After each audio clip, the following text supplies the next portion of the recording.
Welcome to the Captain's Report, where the fish are big, the stories are bigger, and nothing is off limits. Sports. All right, so our topic is the fish that bite back.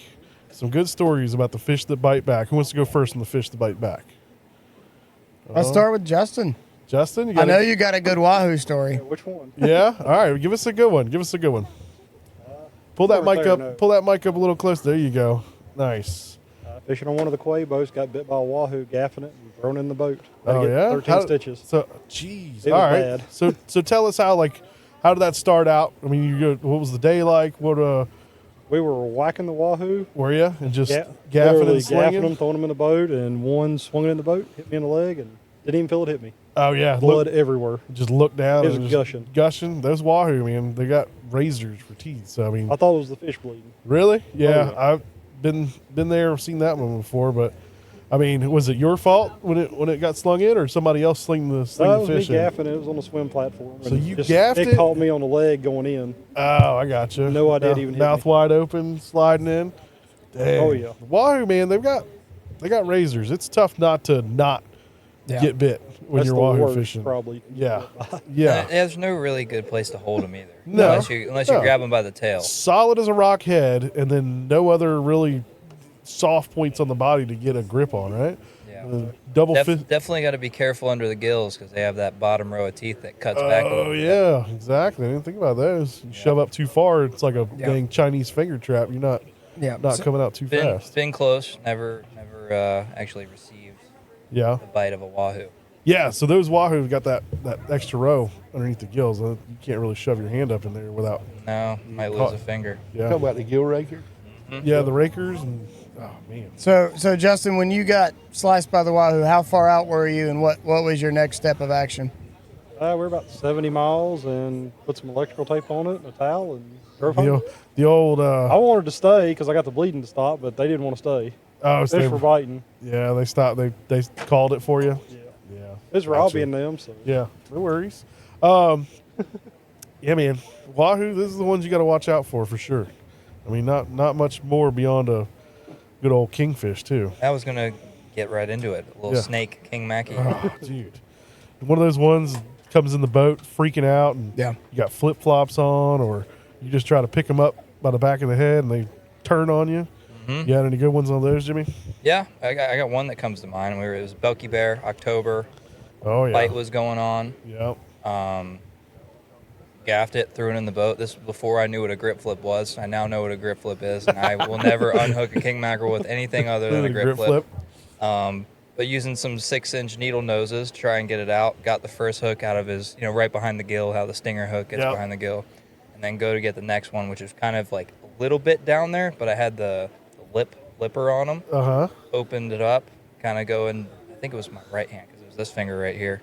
And you can still see the scar. I mean, it was Oh yeah. straight across. But like Justin said, didn't even feel it. Yeah. Like he shook his head once, sliced it open, and I thought it was the fish. And then I put a towel on it, and then just my whole hand covered. Blood. Yeah. Just blood roll. Isn't that wild though? I mean, even so, your wahoo, the kings, down to the Spanish and blues. I Yeah. mean, all those fish with those razors for teeth.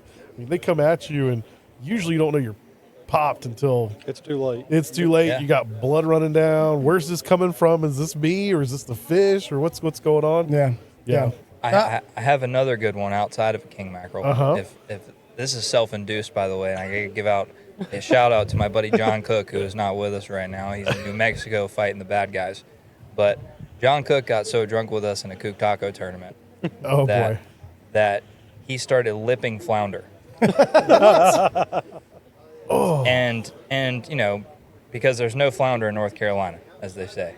But we can't go up there and not catch 20 nice flounder every time we fish a tournament, whether you're fishing a dock, the waterway, wherever it might be. But John was blacked out drunk by about 8:15 in the morning, and he was like, "Watch this." Tournament day? Yeah, tournament day.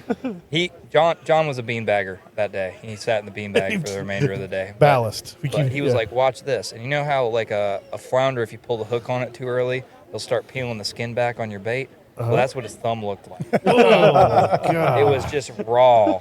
But he didn't feel it, and he kept doing it. Over and over. Eventually, he had just enough where he fell asleep and didn't do it anymore.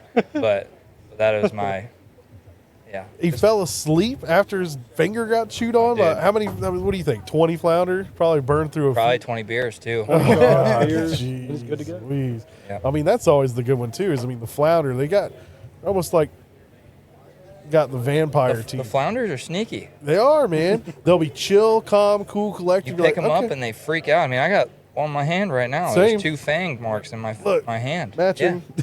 Have you seen the shirt trick where you put the edge of your shirt on their bottom lip and hold them? No, I've saw that, but I've never tried it. I hadn't tried it either. I just saw it the other day.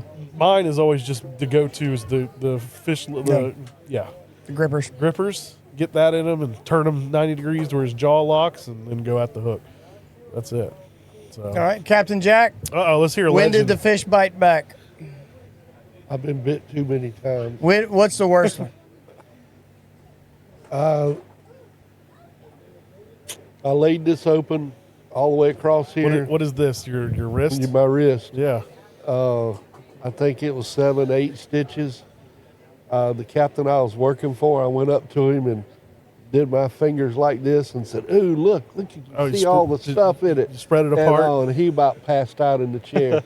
But then I had teeth mark all down my arm, and then it cut right through here. And what was and it? It was just What a was it that king bit you? mackerel. A king? About a 20-pound king. I gaffed him, and I'd missed a head gaff.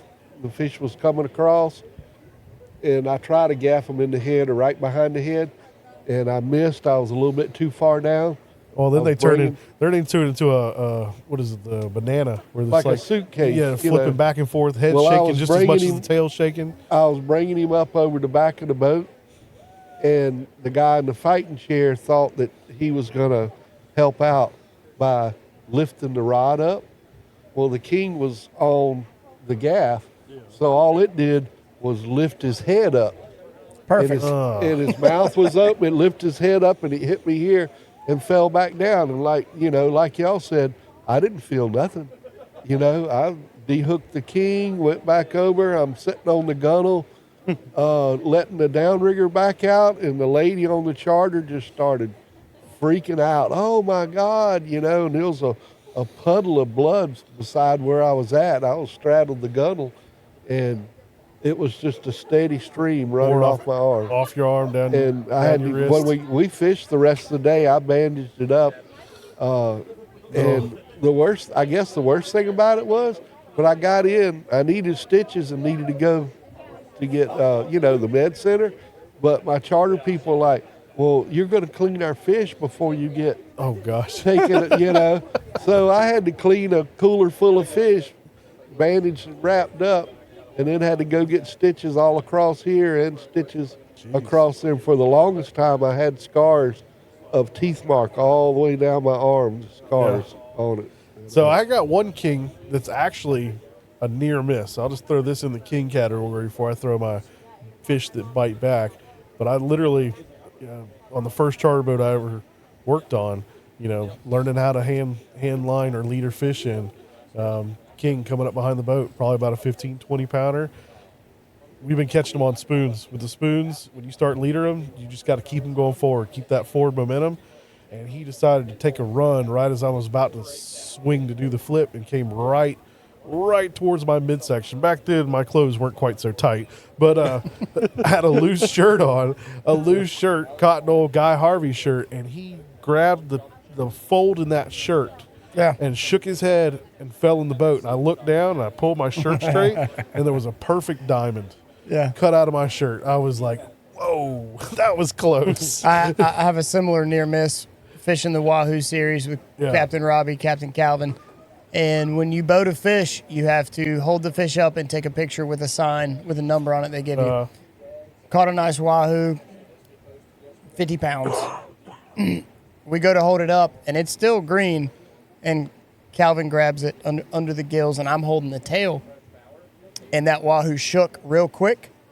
We took the picture, and I looked down, and Calvin's shirt in the crease of his elbow was split all the way open. And I said, dude, are you bleeding? And he looks down and was like, what do you mean? And I'm like, he shook once, and he was like, I had no idea, and it sliced his shirt. He just scissored your shirt. I was like, dude, seam. if that hit those veins right there in the crease of your arm, you're done. So That was a close one. near about miss. Yeah. All right. So I do have a bite story. This is a common one. Sharks. Yeah. Sharks, the fish that bite back. So obviously around here, we take the kids fishing on our little half-day trips, and we catch all these little tiny sharp noses, 2, 3, 4 foot sharp noses. What does every single kid on the boat want to do? Oh, I want to take a picture with a shark. I want to take a picture with a shark. So of course you're sitting there posing. I've always been to the fact where, like, I won't let them completely hold the fish, just for this reason, that if it gets loose, you know, it's either falling on top of them or you know, running around being an ankle biter on the boat. So I'm holding this 3 foot sharp nose this little 12-year-old girl caught. And I grabbed it and kept its mouth closed by putting my fingers underneath its chin, thumb on top of the head, like, you know, like Crocodile Dundee or Steve Irwin, just keep his mouth shut and he can't do anything. So I let her hold the tail. I was like, you hold the tail, I'll hold the mouth, let's take a good picture. And I knew it was coming when it was coming. You can feel those fish kind of power up a little bit. Tense up. They tense up, about to go freak out. And I couldn't get my hand back to the tail fast enough before he started freaking out. And of course, he freaked out. The little girl freaked out. She took a huge lunge backwards, but she took the shark with her. Oh. And took it out of my hand. So she's holding this 3 foot sharp nose by the tail with one hand, and he is back and forth, chomp, chomp, chomp. I want a piece of something. Yeah. And all I can do is say, drop it, let it go, run away. She would not let this fish go.